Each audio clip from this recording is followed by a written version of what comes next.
um, coming up in another 100 feet, right at the area where you see the smoke kind of taking a hard left. And you see that this shimmering area is directly where the smoke all appears to be venting through. Um,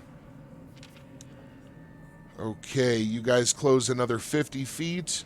You're now within 50 feet, and now you're seeing a comma that the shimmering area looks almost like water is passing over an image behind it.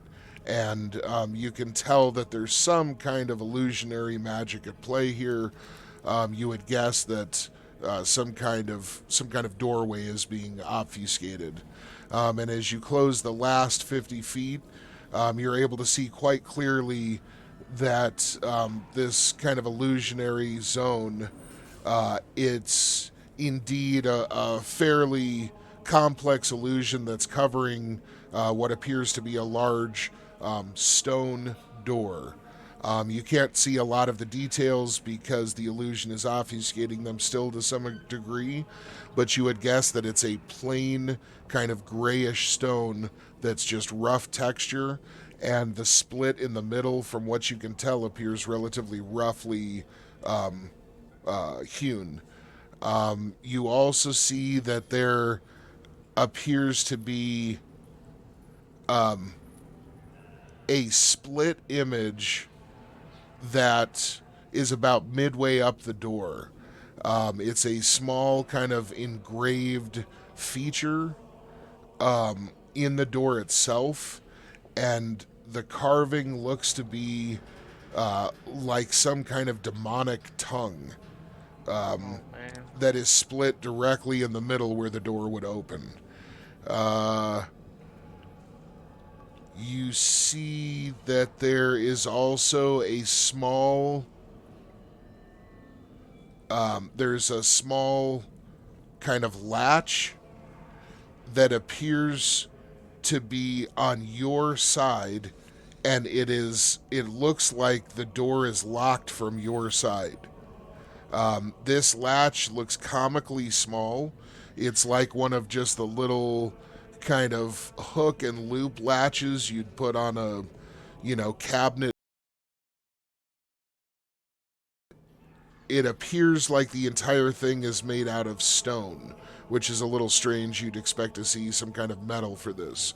But the hook and latch itself that you pick up and put into the loop, it's literally only about 2 inches long. And it's just relatively frail looking stone. So it looks like, and the chain itself is made of stone loops as well. So this whole thing looks like one good shove from even a normal person. If it's mega damage material, it wouldn't do much, but relatively speaking, it just looks very fragile. Again, the loop and latch is put into place, and it does appear to be sealed from your side. Okay, you guys are standing directly in front of this area. To you, Ymir, you're not really noticing anything different. It just looks like the wall. Okay. Okay, what would you guys like to do? I'm gonna fake trip and fall forward and push on the door. Ymir is gonna reach his arm out and attempt to catch a comma before he opens the door haphazardly like that. So you fake trip and reach out to open the door to push it open, and Ymir, you want to like catch him before he does? Yes, because Okay. Ymir has something to say before we continue. I got something to say. Where you going? All right, so you stop him, and what would you like to say? Hold a comma. This looks like it could be something's cage. I will follow you wherever we go, but just be wary of what's on the other side. I want to leave as badly as you do, but be prepared. Be prepared.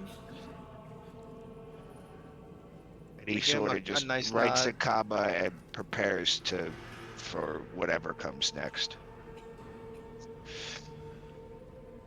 Okay. All right, so you guys are set. You steel yourselves. Akama, what would you like to do? Mm, I'm gonna activate Night in Full Body. Okay. All right. As you do so, you touch the tattoo, and a shimmering field of force coalesces around you, um, instantly taking shape into layered mega damage protection. It right away disappears from sight, and I believe that's noiseless as well, right? I Think think so. so. Okay, so as your armor forms around you, you feel its protection wash over you. We can go ahead and on your profile. I did it already. Oh, did you? You activated the armor? Activate it. Yeah. Uh, Let me check something really quickly. I gotta make sure I'm remembering this right. So, sheet profiles. Okay, so that's on, but we don't have full body armor. I gotta check that one. Okay. All right, looks good. Good. And your spider silk hadn't taken any damage yet. Correct. Or the padded. Dude, you've been fucking, yeah. You've been skating, man. Looking good. Let's see. Okay, so your armor comes up. Ymir, anything you're doing? Not yet, anyway. Okay. Um, so... Ymir doesn't have the luxury of silent armor summoning, so All right, so... Akama, you're wanting to push the door open? Is that still the plan? Well, I mean, I got caught now. I mean, now I'm just like, so what do you want to do? Because apparently, if we open Ymir this, was we're just gonna fight. Ymir was just letting you know you were Akama was moving willy nilly, like do. Let's just open this door with all the demon symbols on it, and not steal ourselves for whatever's on the side. He's fucking with it. I'm ready to go. Just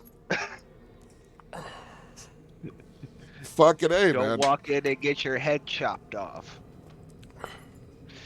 I kind of give him like the two arms going from a high to low. Be like, it's go ahead, open the door.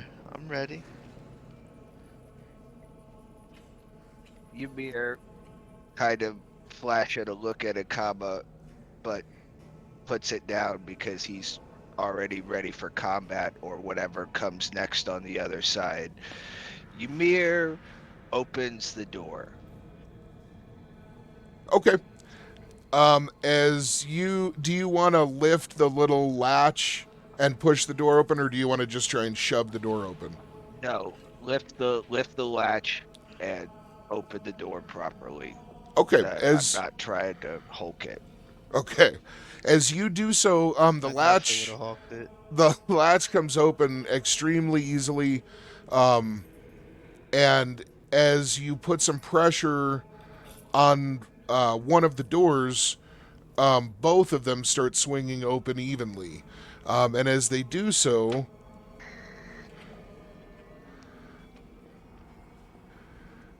you see that Snaggletongue is now in a different set of garb, a more kind of traditional ceremonial garb, and he stands before an altar that seems to be adorned with dozens and dozens of human skulls, as well as lots of various bones from human skeletons. This almost chapel or altar, it actually seems to be very lovingly crafted, and although the stone that the walls are carved from is relatively rough, most of the area has been kept fairly clean and well maintained, and it appears as though a good bit of coin went into kind of creating a relatively kind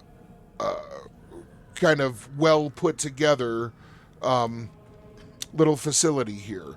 Now, it's nothing compared to some of the larger chapels that you were seeing above ground in this area that you guys have been at the Temple of the Saints, the House of the Saints.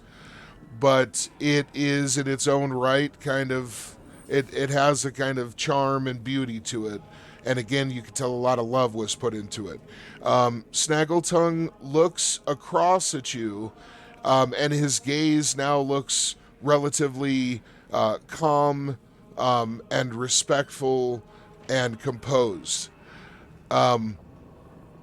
He nods to both of you, and then he puts his head down, and to the small congregation in front of him, roughly only 6 or 7 individuals, all normally dressed pilgrims, individuals that you would have guessed would have just been wandering around, the complex, the monastery itself earlier in your day.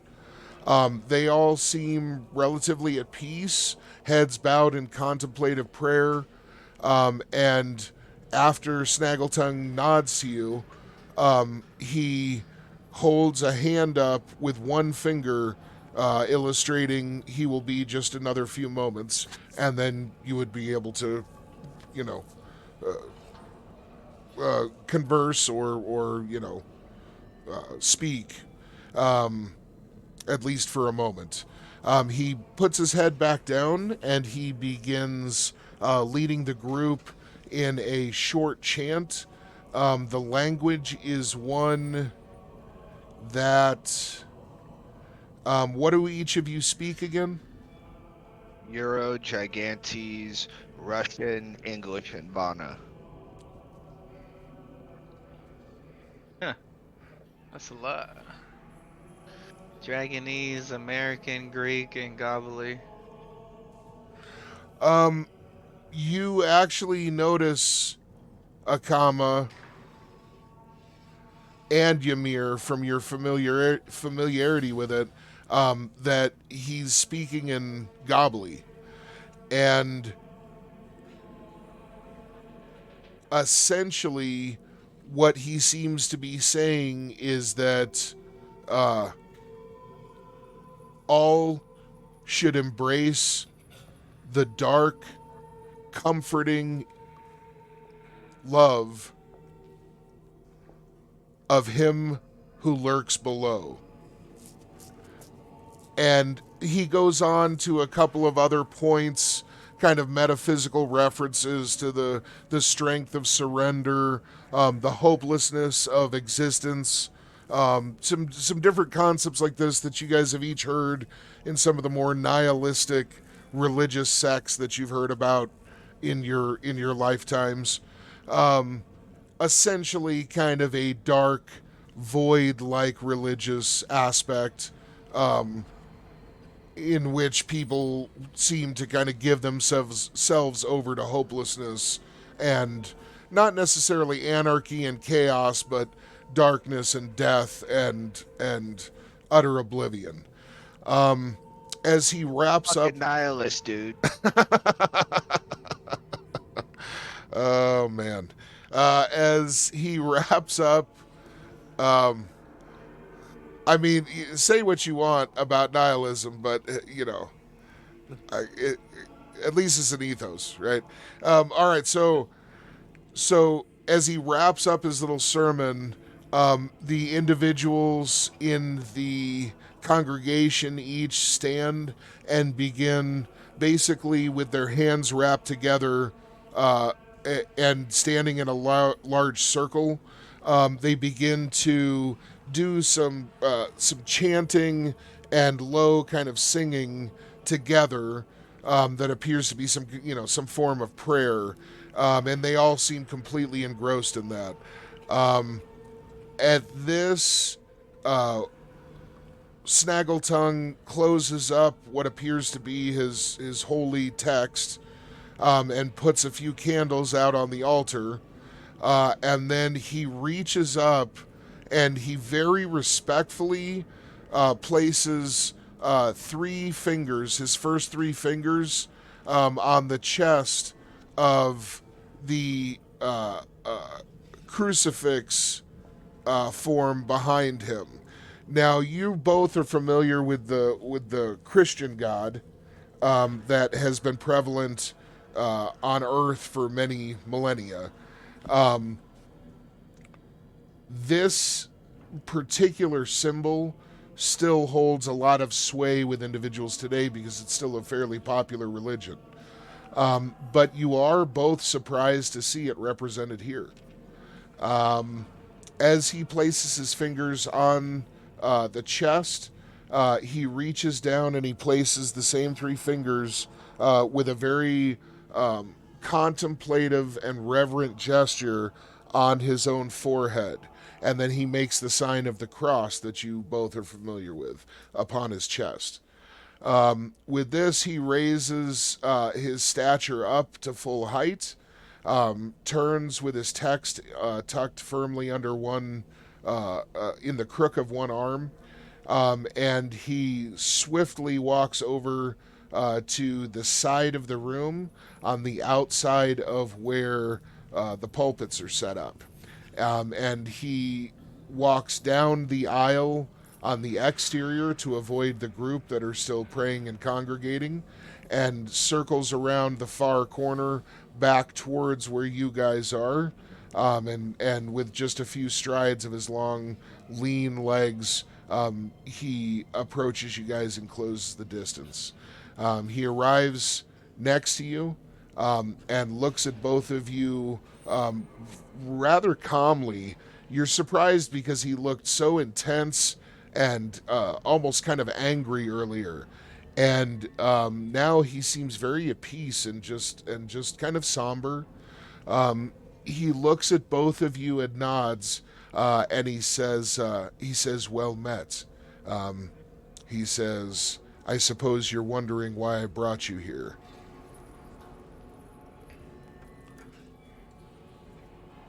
Well, yeah, been been around the block, eh? Seen you a few times. You okay?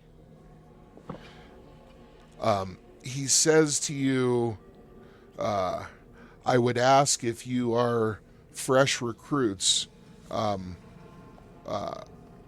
the denizens of Reflex Keep."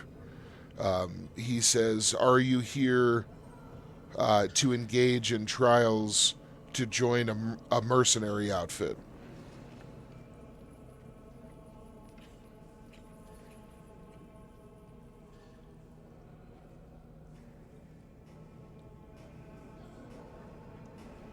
I look at Ymir in a kind of a pausing, questioning face.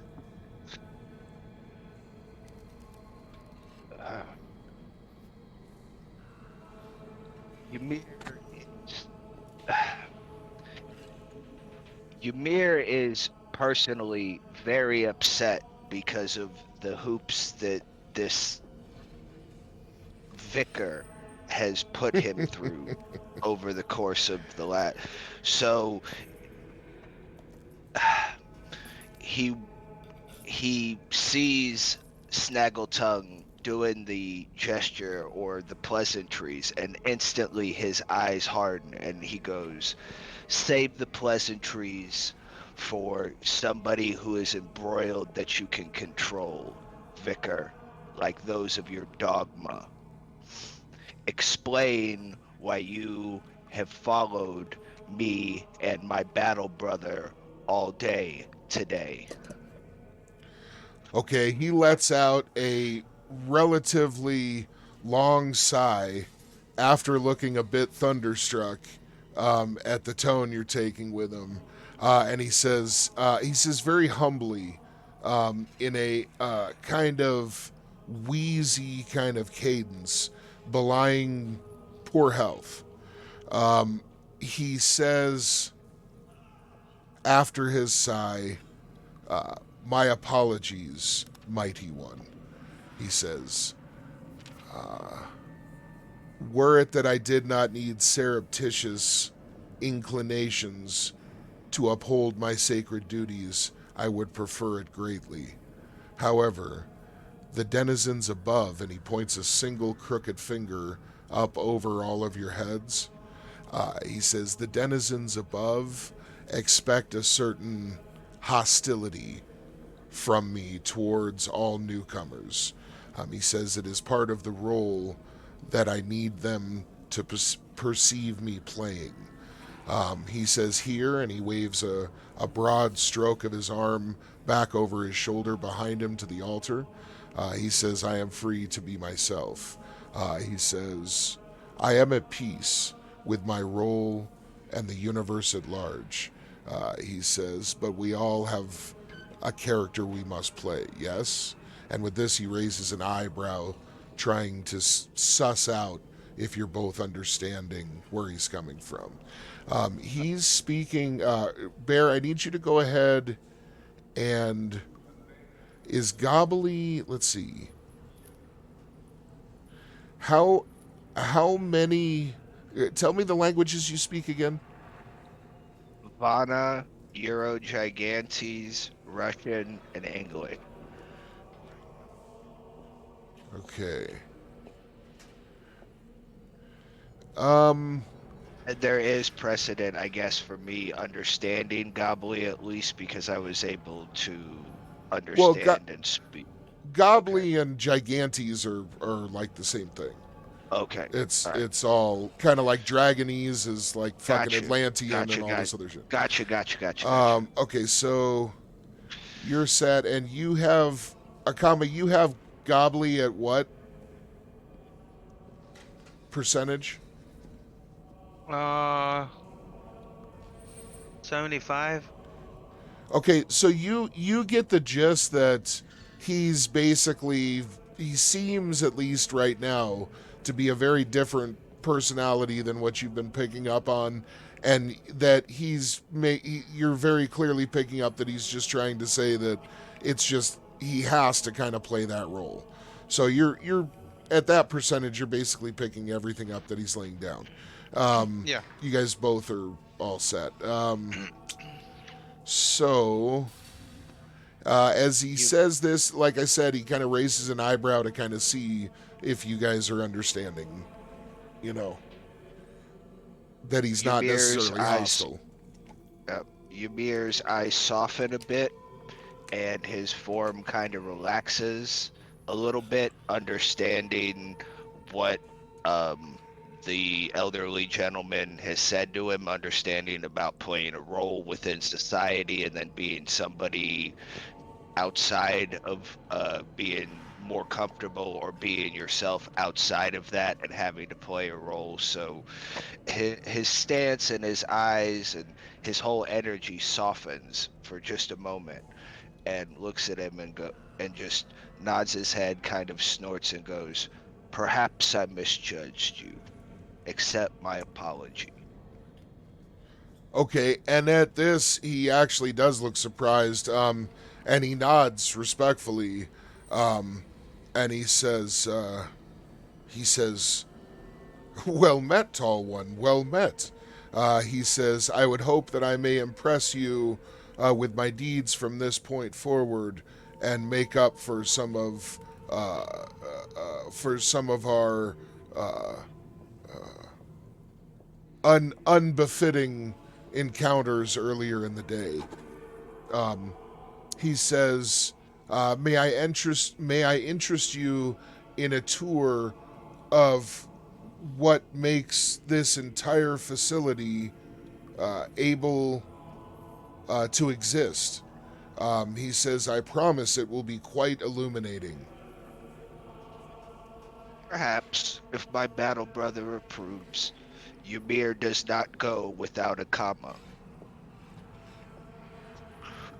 I I want to look at Snaggletongue up and down and with my vision. I want to know if I perceive him different from the first time I've seen him. You're not really perceiving much different other than you see that kind of greasy, smoky kind of aura. It actually looks like it's kind of emanating from the altar that he was standing at. And as you're looking at him, he himself seems kind of surrounded by an extra thick layer of that, whatever that misty aura is. Um, so you're not sure if he's necessarily like generating it, but it does seem to kind of congregate around him. Um, Kind of like storm clouds that are very noticeable when they get around a mountaintop. Um, so you definitely get the sense that he has some kind of pretty potent magical energy flowing around him, through him, something. Um, you also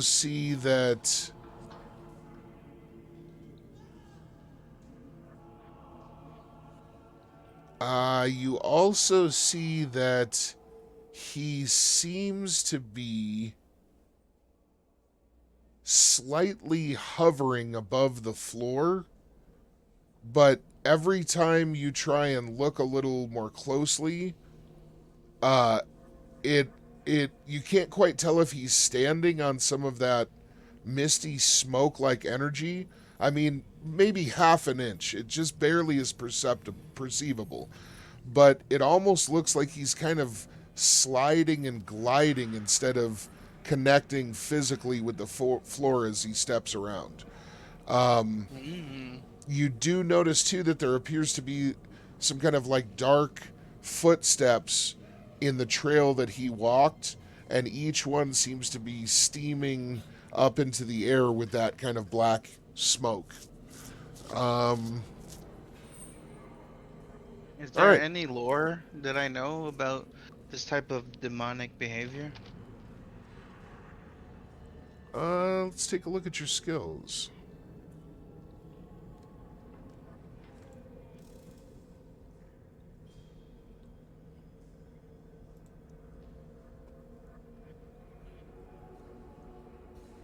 Okay. Just real quick question. I Sure. know I can't perceive any of this, but can I see a comma perceiving this?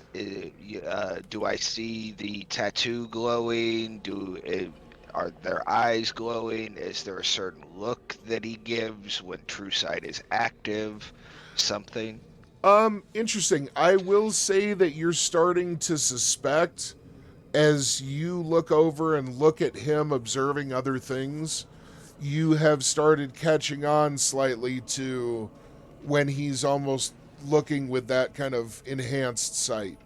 Um, you do notice that he appears to be able to, you don't know the specifics of the magic, but you do notice that he appears to be able to really see beyond the veil, like some of the great seers that you've heard of in the past, in the culture of your people. You also, when he activates that, it does have a visual component. So we will say that when he turns that on, you're able to actually see him activate the tattoo and the kind of flash of energy and to me, I just envision basically, it says that when you touch the tattoo, it creates like a light based version of that image that like comes to life. I think it says like pale light or something like that. It's translucent and stuff, but essentially it's made of light, and it is supposed to basically look like the tattoo. So for the vision one, I forget where you have that one a comma, but like for instance, if it was on the forehead, somebody Mm. touching the forehead and then that kind of icon appearing a couple of inches in front of their forehead as kind of like a like a totem or whatever that Putting on like flashes. goggles or something. Exactly, and you Like would a see clip that of goggles. flash, but then you wouldn't see that just hovering there anymore. So you would probably see him activate it, but like as far as his eyes shining or anything, I'm not really leaning that way because I'd like him Right. to be able to keep it kind No, of that's that covert. You know what I mean? that yeah. Oh no, But that's a that's great fine. question, man. That That's really important to know. Yeah. it's just because I had an idea for what I wanted to do next, but if I can't see it past the initial activation, do I understand that he's in some sort of extrasensory form yet? Yes, Or and that's what I'm okay. trying to get across is Oh, you've okay. sussed that out enough now to where seeing him activate it, you get that your Okay. teammate is there. You know what I mean? Okay. Well, given that, and given that Ymir senses that his Atlantean companion is seen beyond the veil when dealing with this, I don't want to say adversary, but dealing with this person that's been or thing that's been an obstacle all day, he leans over as gently as he can and goes, "We will discuss what your eyes see later, Atlantean. We must find out." And just sort of respectfully goes back to his pose where he was at, relaxed but still focused on Snaggletongue. Okay. And you were asking Akama about if you had what kind of skill again? There was something you were wanting to know if you had Oh, a kind of lore or something, right? I was just trying to see if there's a way to use my that there's anything that I known from the past about like the demonic presence in front of me. Okay. Why don't you under skills? Why don't you roll on demons and monsters? And we're gonna go ahead and give you a +10 for your modifier. Wait,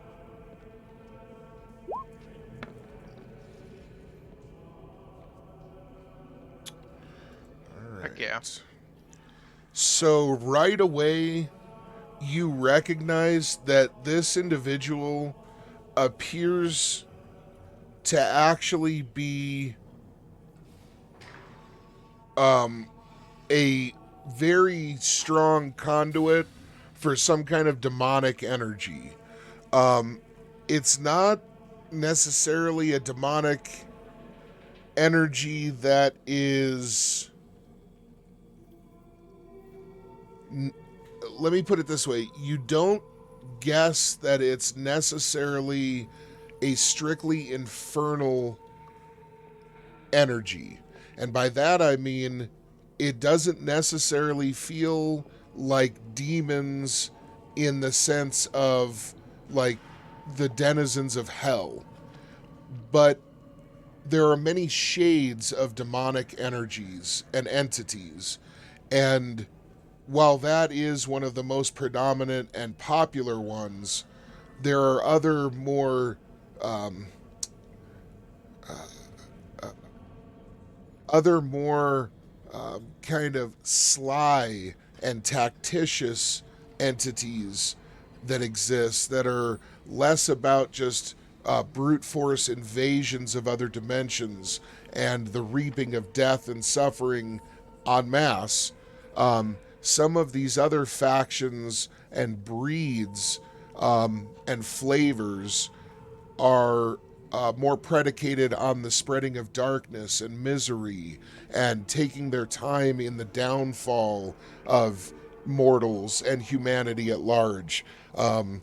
So you have encountered many, many different forms that make the simple notions of horned, flame enshrouded red skinned demons of hell.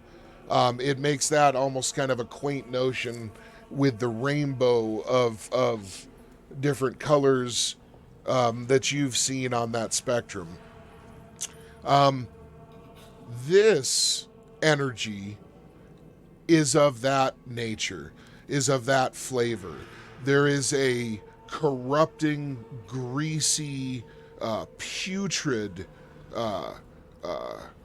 tinge to this force that it's just as potent and just as evil, but it's much more cunning and slow acting and invasive. So that's what you gather, is that whoever this being is, perhaps some kind of some kind of cleric or some kind of priest, whatever he is, Like a though, he is demonic definitely shaman. Yeah, there is some kind of demonic energy that is definitely being channeled by this individual. You don't know that he's controlled by it. It could be, but that's the nature of these things, isn't it? That truly insidious corruption takes place on such a fundamental level that it's our own choice, right? So who can really say where the demonic energy stops and he begins? I'll put it that way. He is apparently kind of waiting to see what your guys' reaction to him will be.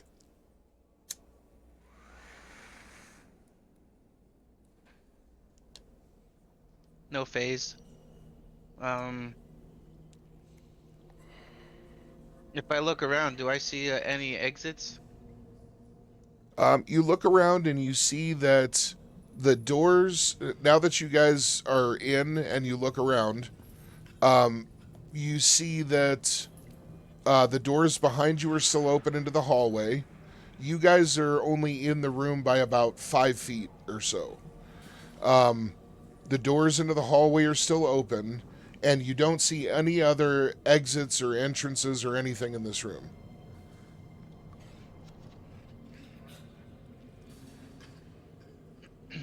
I look at Snaggletongue and I ask,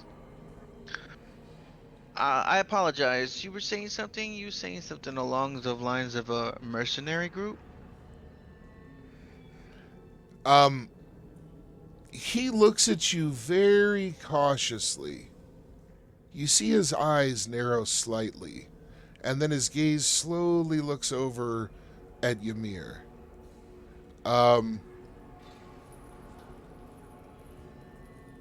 Ymir, I need Yes. you to make a perception check. Because these have gone so great for me today.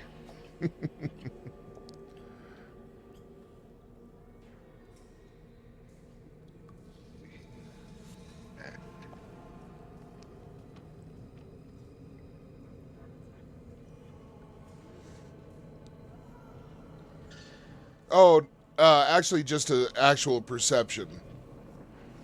Oh, wait a minute. Did you already roll it? No. Oh, okay, okay. Yeah, no, rolling now. Okay. There we go. That's better. So, you Did you see? I give you a little luck. you notice that Akama, while using his, enhanced senses, you notice that he's giving Snaggletongue that kind of 1,000-yard stare that he gets when he's really trying to figure something out. Okay? Mhm. And you are able to tell from your teammate, because you were focusing on this, you're able to tell from your teammate that he picks up something really, really off and probably pretty potent or dangerous by the expression on his face, because you're starting to actually know these things. You're starting to actually identify them. Now, I've learned his body language. Exactly. Makes sense. Okay. Now, unfortunately, because Snaggletongue is observing both of you extremely closely right now, Snaggletongue's gaze falls upon you right as you discern this about what he is perceiving, about what your comrade is perceiving. And so, I need you to make a mental endurance check. I need you to roll. Let's see. I want to make sure I give you the right one.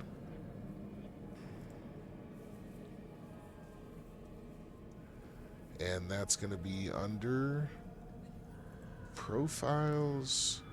Saving throws. Saving throw. This is going to be...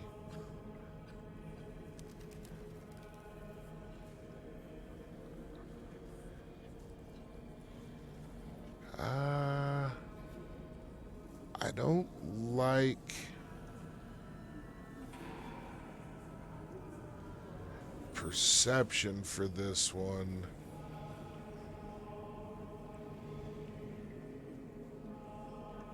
Okay, we're going to do a horror factor, so go ahead and roll your...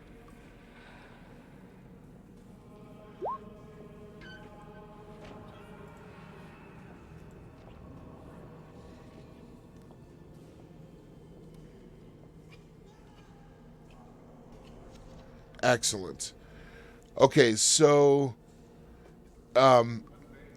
in just the space of a couple of heartbeats, you realize that your companion's picking up something pretty terrifying about this individual, something dangerous. And in that space of fleeting hummingbird heartbeats, you realize that he is also trying to completely conceal any kind of notion of concern from his own features. And as a natural, normal kind of facial reaction just barely begins to start on you, you're able to put these factors together and realize that you need to steel your own face against detection as well. And you feel like as Snaggletongue's eyes go over you in turn, that you were able to actually succeed in doing that.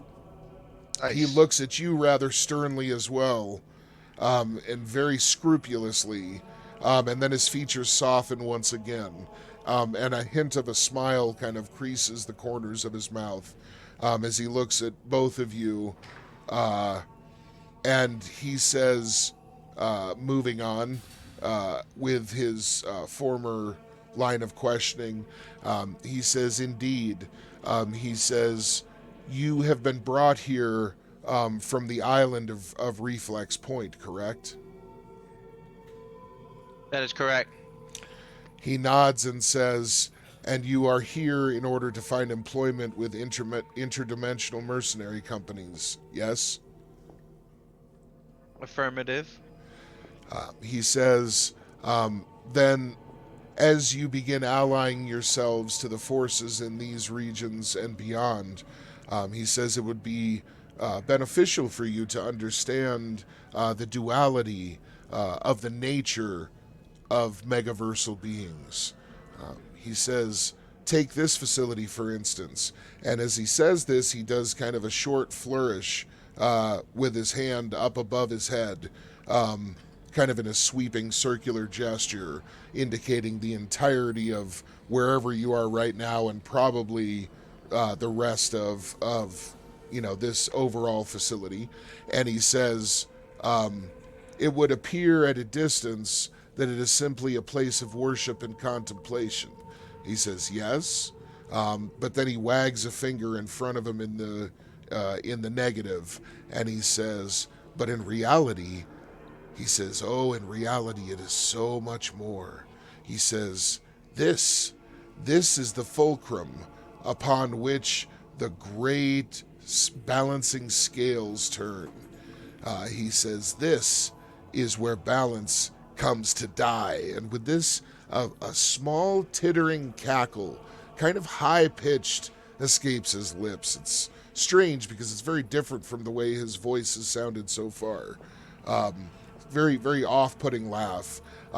He seems to recover himself immediately and seems to catch himself, almost like a habit that one is trying to strangle out of their subconscious, but has failed for years and years.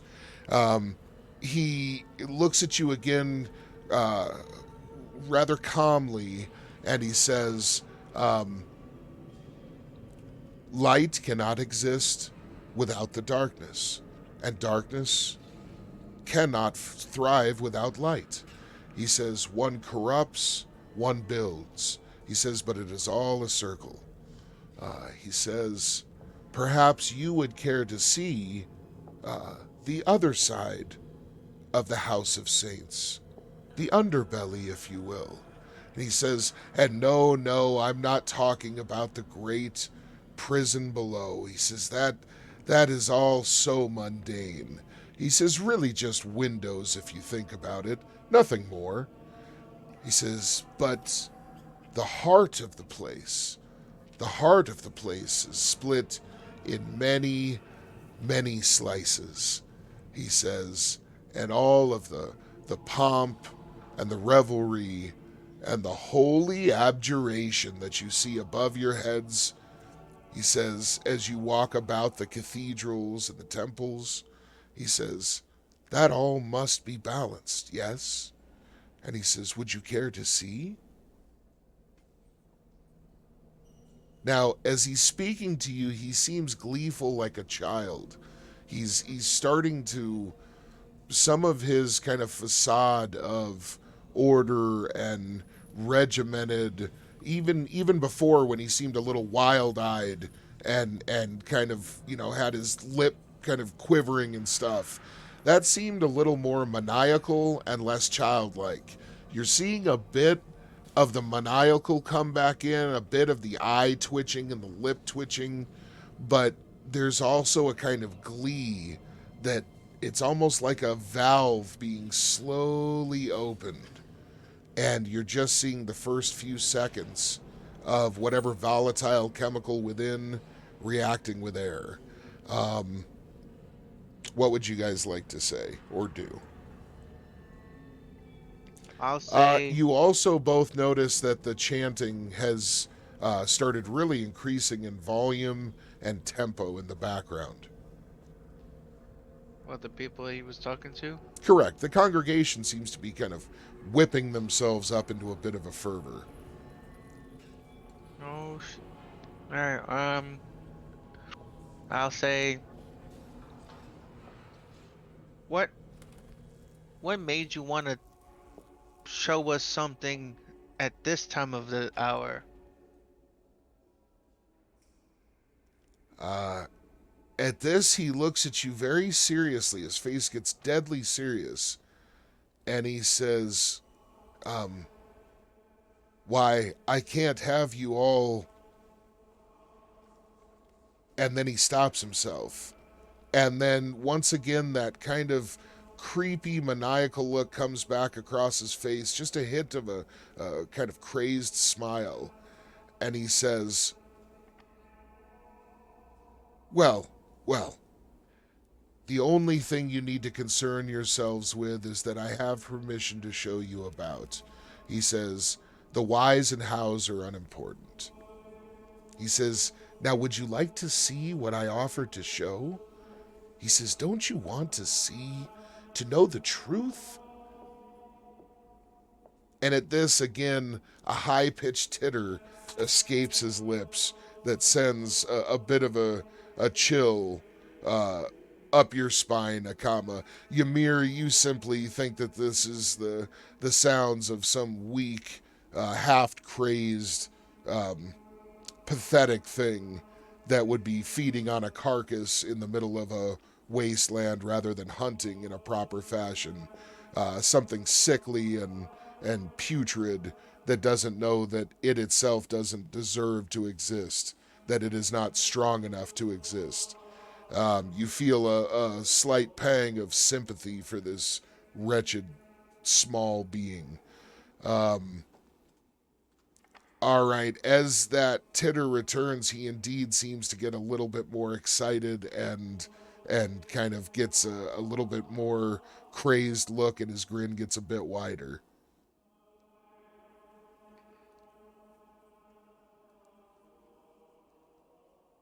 Ymir, oh, go ahead, go ahead, You Akama. go. You go. Ymir steels himself, kind of a blank expression, still guarding his true feelings when he asks this question. But he's trying to be as polite and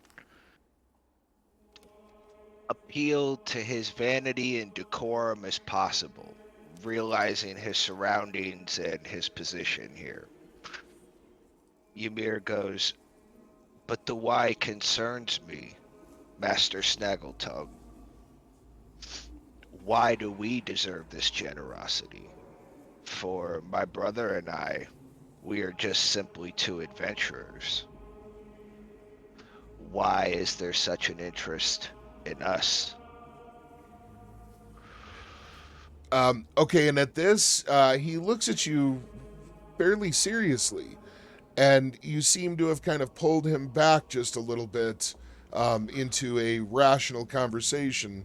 And he looks up at you in the eye, directly in the eye, and he says,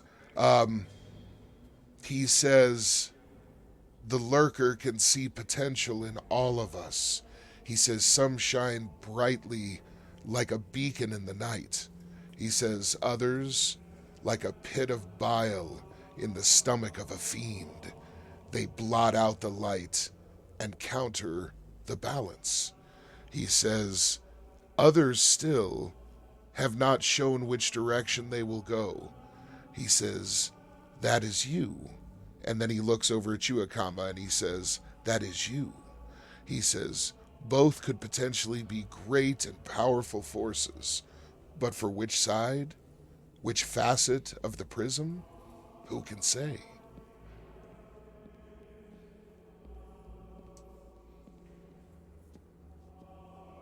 I am nobody's instrument except for Vidar's.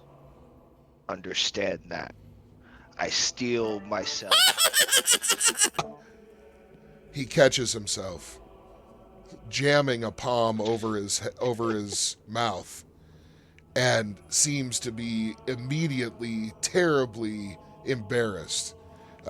He seems to try and compose himself, but as he does so and completely rights himself, you see that one corner of his mouth is spasmodically, uncontrollably twitching.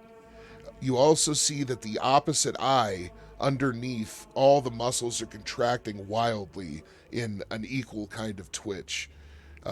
You would both guess that this person is suppressing a hurricane of emotion right now, and the veneer is really starting to slip. Okay? All right. I'm sorry. Go ahead and continue. That was And he was definitely laughing at what you were saying. I hope that's. I wasn't just interrupting. I want to make that clear. Interrupting cow. taken back by the suppression of emotion or his raucous laughter, whatever the fuck. Ymir's eye just sort of he's blank stare hiding his emotions, but internally he's trying to figure out why he would react like that, because that's a very strange reaction. That's not something that he's used to seeing. Okay. You both notice he cocks his head to the side and juts it to the left about 4 inches, very exaggeratedly, where his head is now like directly over his left shoulder because he's leaning it so hard.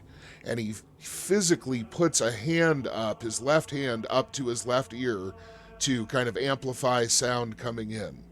He closes his left eye in a kind of pantomime of trying to strain to hear, and then his eyes get round as saucers, and his mouth goes wide like a child seeing a magic trick for the first time. And you can tell that he appears to, it looks like he thinks he's hearing somebody speaking to him. He begins nodding his head up and down very excitedly. And then he turns back to you almost in a daze. And he says,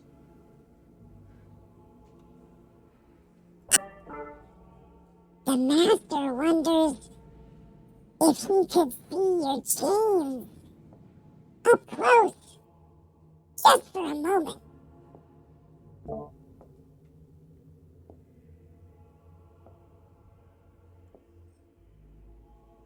okay. Master wants to see my jeans.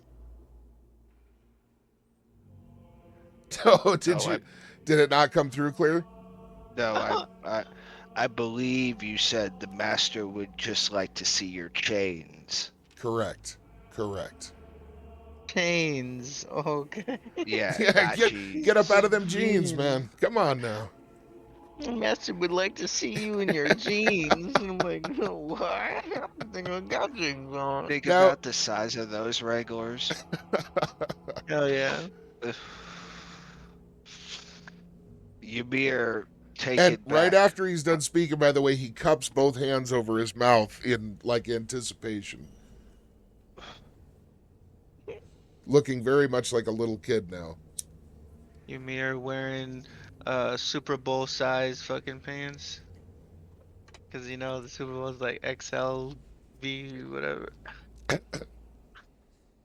Yeah, it would definitely be some Super Bowl 35s at least.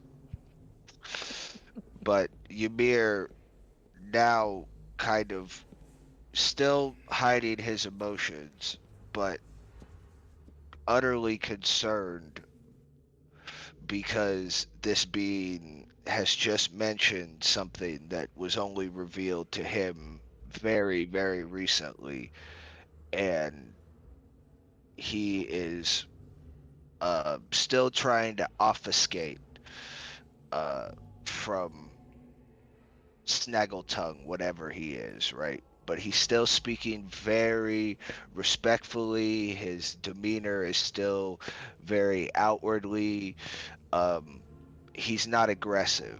He's not temperamental. He is trying to still show the utmost respect, even though it's probably killing him inside, both mentally and physically. But he is suppressing all of that to try to verbally ascertain or joust with this being. Okay. And he looks directly at Snaggletongue and goes, I know not what you speak of. The only chains I have walked around with my entire life. 'Tis my duty, 'tis my honor as the Bjornkin. That is the only mantle I carry.